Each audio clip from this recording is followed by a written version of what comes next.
Every fourth year, 3 political elections are organised by the Swedish Parliament to determine how and by who our democratic nation will be governed. The 3 elections are for municipality, parliament and county council.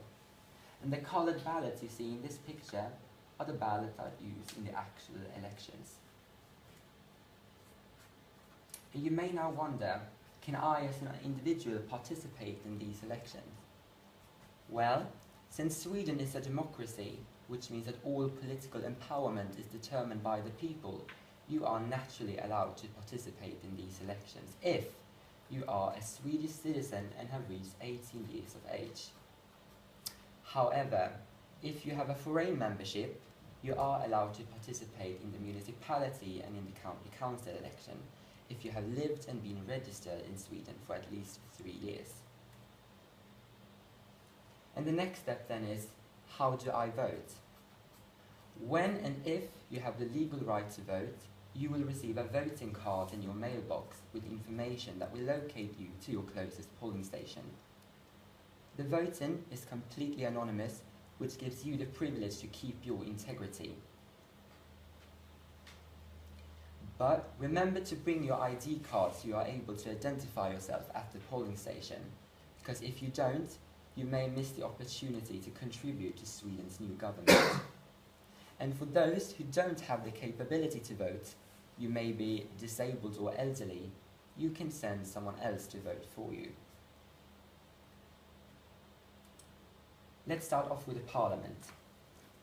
There are 8 political parties in the Swedish parliament. Here we have Social Democratic Party, we have Moderate Party, Sweden Democrats, Green Party, Centre Party, Liberal People's Party, Christian Democrats and Left Party. These parties have all received over 4% of the citizens' votes in the parliament election and have therefore been given the opportunity or benefit to enter the parliament. To vote for a political party, you use a yellow ballot I showed you in the picture before with a party's name that you want to support, and you put it in an anonymous voting box. Of course, you are allowed to vote for smaller parties that hasn't entered the parliament if you support the ideology. For an example, that is Feminist Initiative. They don't have received over 4% of the citizens' votes yet, but with your help, they might enter the parliament in a few years. And if you don't have the political knowledge, you simply vote blank. And remember, you are only allowed to vote for one political party in the election. If you vote for more than one party, your vote will be considered as invalid.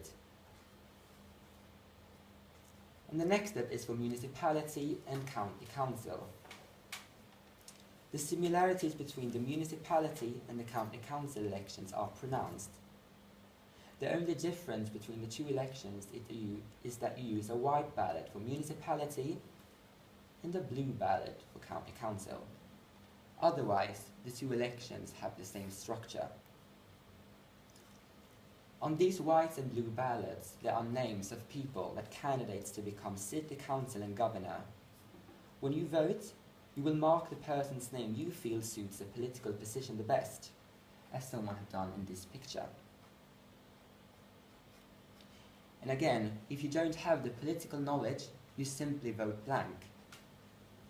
And also, you are only allowed to vote for one candidate in these elections.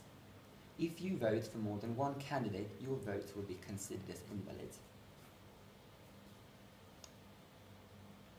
Many may wonder, what happens after the election? What happens when it's all done? Well, after the political elections, there will perhaps have been some changes. The political party that has received most votes in the parliament election will form a government with some of the remaining parties with similar political values, unless a political party has received an absolute majority, 50% or more of the votes. Then they have the possibility to govern the nation alone. But that's quite unusual and rare in Sweden, since there is such a broad amount of political parties to vote for.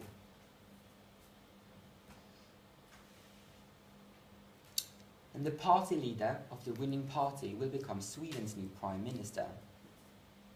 And the parliament, well, they might exclude a political party that don't receive over 4% of the votes, or might welcome a new party. And groups of commissioners in the municipalities and in the county council will also have been formed. And if you feel interested in Sweden's political system, I recommend you to visit following websites to learn more. You can use the local.se, riksdagen.se, which also has an English translation, ne.se, and you can also use Google Wikipedia. In these websites, you will find some valuable information about the Swedish political elections, and I promise you, you won't regret listening to them.